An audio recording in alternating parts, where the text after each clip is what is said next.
এখন গুগল আপনাকে বলে দিবে কাজের কতটুকু আপনি অ্যাকমপ্লিশ করছেন, কতটুকু বাকি আছে সেই জিনিসগুলো। সো গুগল টাস্ক ব্যবহার করতে পারেন, সেখানে আপনার গোলগুলো লিখে রাখতে পারেন। So use the data and matrix available to evaluate your online activities. আপনার অনলাইন অ্যাক্টিভিটিসগুলোকে ইভ্যালুয়েট করার জন্য বিভিন্ন ডেটা এবং ম্যাট্রিক্স সেগুলো ব্যবহার করবেন। Why setting goals and KPIs is so important to online business. Online business ওই যে বললাম অনেকগুলো অপশন যেহেতু, অনেকগুলো অপরচুনিটি যেহেতু, যে কারণে আমরা খুব সহজেই কিন্তু রাস্তা হারিয়ে ফেলবো যে আমরা আসলে কোথায় আছি, কোথায় যাচ্ছি বোঝাটা খুব মুশকিল হয়ে যাবে। এজন্য KPI স্ট্যান্ড ফর কি পারফরমেন্স ইন্ডিকেটর। যে আমি অনেক কাজ করতেছি কিন্তু এগুলো আসলে কাজের কাজ কতটুকু হচ্ছে, সারাদিন অনেক কাজ করলাম কিন্তু এগুলো আসলে আমার বিজনেসের সাথে, আমার গোলের সাথে রিলেটেড, আমার বিজনেসে এটার ভ্যালু কি পরিমাণে অ্যাড হচ্ছে। সেজন্য কি পারফরমেন্স ইন্ডিকেটর, যে কাজের কাজ কি হচ্ছে, কি দেখে আমি বুঝবো যে আমার পারফরমেন্সটা রাইট ট্র্যাকে হচ্ছে বা আমি সঠিক পারফর্মটা করতেছি।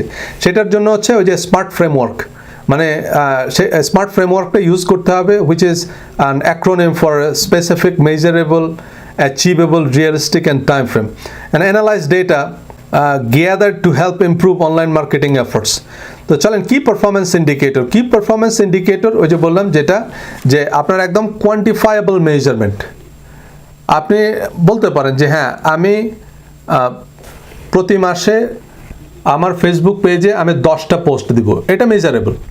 তখন আপনি বুঝলেন যে আচ্ছা ঠিক আছে, আমি এই মাসে 4টা পোস্ট দিয়েছি, তার মানে আমার পারফরমেন্স, মানে এই যে 6টা পোস্ট আমার দেওয়া হয় নাই, তার মানে আমার এই পারফরমেন্সটা আপনি মেজার করতে পারতেছেন। এরকম KPI মানে হচ্ছে কি পারফরমেন্স ইন্ডিকেটর। আপনার অনলাইন অ্যাক্টিভিটিসগুলোর মধ্যে আপনি একদম সেট করে রাখবেন যে এগুলো হচ্ছে আমার পারফরমেন্স ইন্ডিকেটর। এরপরে আপনি হিসাব করবেন যে পারফরমেন্সগুলো সেই ইন্ডিকেটর মোতাবেক হচ্ছে কিনা, মেজার করতে পারবেন। কিন্তু আমি ওই যে বললাম, আপনি যদি একটা গোল সেট করতে চান, আমি অনেক টাকা রোজগার করতে চাই, এই অনেক টাকা মানে স্পেসিফিক কিছু না, অনেক টাকা এক একজনের কাছে এক একটা অ্যামাউন্ট মিন করে।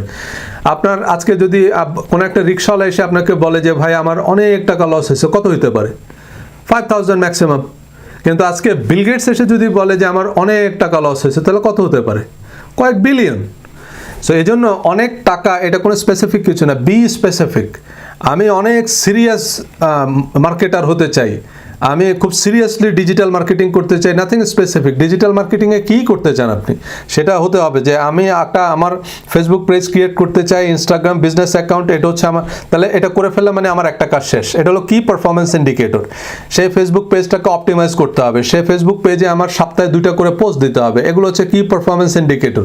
বা আমি ডেইলি একটা করে পোস্ট দিব, তাহলে আজকে আমার ফেসবুক পেজে পোস্ট দেওয়া হয় নাই, তার মানে হচ্ছে আমার এই একটা কাজ করা হয় নাই। আপনি বুঝতে পারবেন যে একটা পারফরমেন্স মিসিং।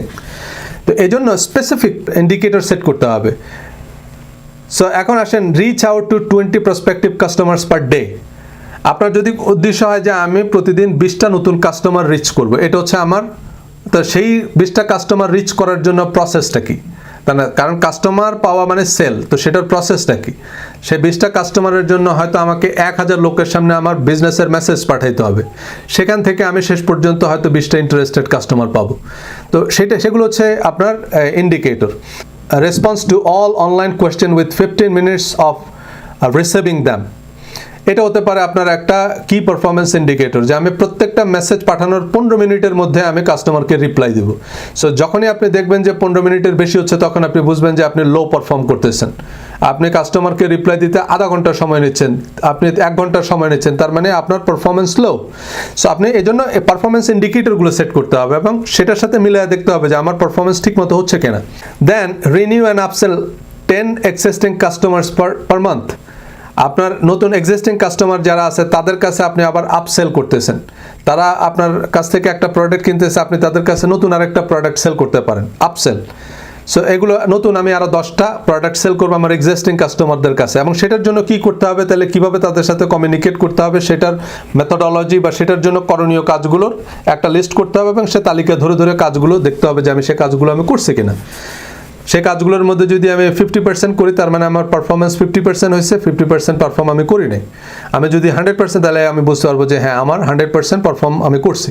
এগুলো হচ্ছে কি পারফরমেন্স ইন্ডিকেটর, আগে সেট করতে হবে সেগুলো। যেমন কি পারফরমেন্স ইন্ডিকেটরের মধ্যে analyse results against this KPI, এবং সেটা আপনাকে অ্যানালাইজ করতে হবে যে আমি যে কি পারফরমেন্স ইন্ডিকেটর সেট করলাম সেই ইন্ডিকেটর অনুযায়ী আমার পারফরমেন্সটা হলো কিনা সেটা আবার অ্যানালাইসিস করতে হবে, এবং আপনার স্টাফ এমপ্লয়ি যারা আছে সে অনুযায়ী তাদেরকে কাজ ভাগ করে দিতে হবে এবং তারা সে অনুযায়ী পারফর্ম করতেছে কিনা সেটা সে অনুযায়ী আপনি মিলিয়ে দেখবেন। এখন আপনি যদি মনে করেন যে ভাই আমার এই ফেসবুক পেজটা আপনি ম্যানেজ করেন, এই ম্যানেজ করা মানে কি তার অ্যাক্টিভিটিস কী দিয়ে আমি বুঝবো যে সে আমার ফেসবুক পেজটা ম্যানেজ করতেছে? তাকে একটা পারফরমেন্স ইন্ডিকেটর বলে দিতে হবে যে কাস্টমার কমেন্ট করার 5 মিনিটের মধ্যে তোমাকে এটা রিপ্লাই দিতে হবে। এটা হচ্ছে তোমার, যদি তুমি 5 মিনিটের পরে রিপ্লাই দাও তাহলে তুমি লো পারফর্মার, এরকম। সো কি পারফরমেন্স ইন্ডিকেটর সেট করতে হবে, এবং এই আপনার কেপিআইটা হতে হবে কি, কেপিআই যখন সেট করবেন তখন খেয়াল রাখতে হবে এটা হতে হবে স্পেসিফিক, যে আমি যে কি পারফরমেন্স ইন্ডিকেটরটা সেট করলাম সেটা স্পেসিফিক হতে হবে, একদম সুনির্দিষ্ট হতে হবে, স্পেসিফিক অ্যান্ড দেন মেজারেবল, সেটা মেজার করতে পারতে হবে। তাই না? ওই যে বললাম আমি কাস্টমারকে কত মিনিট পরে রিপ্লাই দিই সেটা কিন্তু ফেসবুক আমাকে বলে দিচ্ছে যে কাস্টমার কয়টার সময় মেসেজ পাঠালো আর আমি কয়টার সময় রিপ্লাই দিলাম, এটা ফেসবুক আপনাকে বলে দিবে। সো সেটা আপনি একদম স্পেসিফিক মেজার করতে পারবেন অ্যান্ড অ্যাটেইনেবল। আপনি যে কেপিআই সেট করবেন সেটা অ্যাটেইনেবল হতে হবে। আপনি যদি বলেন যে ভাই আমি 5,000 নতুন কাস্টমার ক্রিয়েট করতে চাই এ মাসে, এটা অ্যাটেইনেবল না হয়তো আপনার জন্য। সো বা সেরকম আনরিয়ালিস্টিক কোনো কেপিআই সেট করা যাবে না। বা আমি একদিনে এরকম 1,000 পোস্ট দিতে চাই, আমি ইউটিউব চ্যানেলে প্রতিদিন 10টা করে ভিডিও দিতে চাই, এটা রিয়েলিস্টিক না। এরকম কোনো কেপিআই সেট করা যাবে না, এবং সেটা অ্যাচিভেবল হতে হবে বা অ্যাটেইনেবল, দেন রিলেভেন্ট। আপনি যেই কেপিআই সেট করবেন সেটা আপনার বিজনেসের সাথে রিলেটেড হতে হবে। শুধু অনলাইনে আরেকজন করতেছে আমি তাই করলাম, কিন্তু সেটার সাথে আমার বিজনেসের কোনো সম্পর্ক নেই, দরকার নেই। আরেকজন ফেসবুক পেজ বানাচ্ছে তাই আমিও বানাইলাম, যদি আপনার বিজনেসের সাথে সেটা রিলেভেন্ট না হয় ফরগেট ইট, এটা আপনার জন্য কেপিআই না। সো একদম স্পেসিফিক, মেজারেবল, অ্যাটেইনেবল, রিলেভেন্ট এবং টাইম বাউন্ড। ওই যে কেপিআই ঠিক করলাম যে এই কাজটা আমি শেষ করবো এই সময়ের মধ্যে, একটা টাইম ফ্রেম বেঁধে দিতে হবে।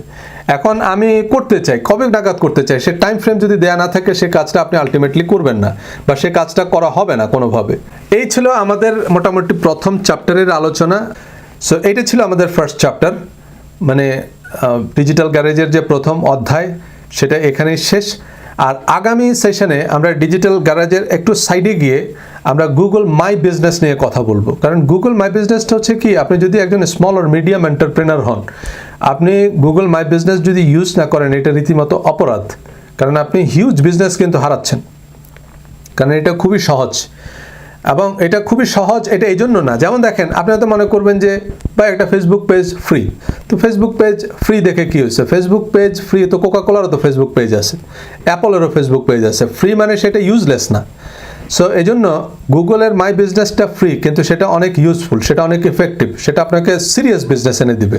বিশেষ করে আপনি যদি লোকাল বিজনেস হন, আপনি বাসায় থেকে যদি হয়তো 10 মাইল রেডিয়াসের মধ্যে আপনি প্রোডাক্ট ডেলিভারি দেন, আপনার জন্য আইডিয়াল। ইভেন আপনি যদি একজন MLM ডিস্ট্রিবিউটর হন, আপনিও এই গুগল মাই বিজনেসের অ্যাডভান্টেজ নিতে পারেন। যেমন ধরেন সেখান থেকে কিন্তু আপনার একটা সিরিয়াস বিজনেস আসবে। আপনি একজন এন্টারপ্রেনার কিন্তু MLM ডিস্ট্রিবিউটর হিসাবে। সো সেখানে আপনি নিজেই কিন্তু একটা কোম্পানি, আপনি নিজেই কিন্তু একটা ব্র্যান্ড।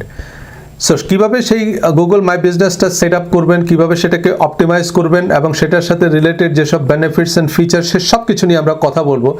এবং এটা আমরা কথা বলবো গুগলেরই আরেকটা কোর্সের ভিত্তিতে, গুগল মাই বিজনেস, এবং সেটার সাথেও একটা পরীক্ষা থাকবে। খুব বড় পরীক্ষা না, আমি 15টা কোয়েশ্চেন আপনাদেরকে বলে দিব, এবং সেই আপনারা 10-15 মিনিটের একটা পরীক্ষা দিয়ে গুগল থেকে একটা সার্টিফিকেট পেয়ে যাবেন। এবং আপনি যদি গুগল মাই বিজনেসটা বুঝেন, আপনি হয়তো আপনার আশেপাশের যেসব ছোট ছোট ব্যবসা প্রতিষ্ঠান আছে, সেলুন, রেস্টুরেন্ট, তাদেরকে হয়তো আপনি একটা কনসালটেন্সি সার্ভিস দিতে পারেন যে ভাই আমি আপনার এই গুগল মাই বিজনেস অ্যাকাউন্টটা সেট আপ করে দিচ্ছি, এই জন্য যদি আপনি 500 টাকা বা 1000 টাকা চার্জ করেন, এটা আমি মনে করি উইন উইন। এটা মানে আমি নিজে যদি একটা রেস্টুরেন্ট ব্যবসায়ী হতাম, আমি আপনার কাছ থেকে সার্ভিসটা কিনতাম। সো এই জন্য কোনো রেস্টুরেন্ট ওনারকে আপনি এই সার্ভিসটুকু দিয়েও কিন্তু একটা ইনকাম করতে পারেন। সো আমরা আগামী লেসনে এই গুগল মাই বিজনেস নিয়ে ডিটেল আলোচনা করব, everything you need to know about Google my business, এবং এটার সাথে ওয়েবসাইট বিল্ডারও আছে, সেসব নিয়ে আমি কথা বলবো, এবং question and answer session cover করব, যাতে আপনারা সাথে সাথেই একটা পরীক্ষা দিয়ে একটা সার্টিফিকেট পেয়ে যান। একটা সার্টিফিকেট তো হোক, তাহলে একটা কনফিডেন্স তৈরি হবে যে না, এই ক্লাসটা করে আমরা আস্তে আস্তে সার্টিফিকেট পাচ্ছি। এবং আপনারা যদি আমার সাথে থাকেন আগামী 1 বছরের মধ্যে ইনশাল্লাহ, যদি আমরা এটা কন্টিনিউ করতে পারি লাইভ সেশনটা, আগামী 1 বছরের মধ্যে আপনি দেখবেন আপনার ডজন খানেক সার্টিফিকেট হয়ে গেছে ওয়ার্ল্ড ক্লাস ডিজিটাল মার্কেটিংয়ের উপরে, এবং আপনি ডিজিটাল মার্কেটিংয়ের এক্সপার্ট হয়ে যাবেন। হ্যাঁ, হয়তো সো কল্ড গুরুদের মতো অনেক নিনজা টেকনিক আপনি শিখবেন না, বাট এসব নিনজা টেকনিক ডিজিটাল মার্কেটিংয়ের জন্য দরকার, সেসব কিছু আপনি জেনে যাবেন।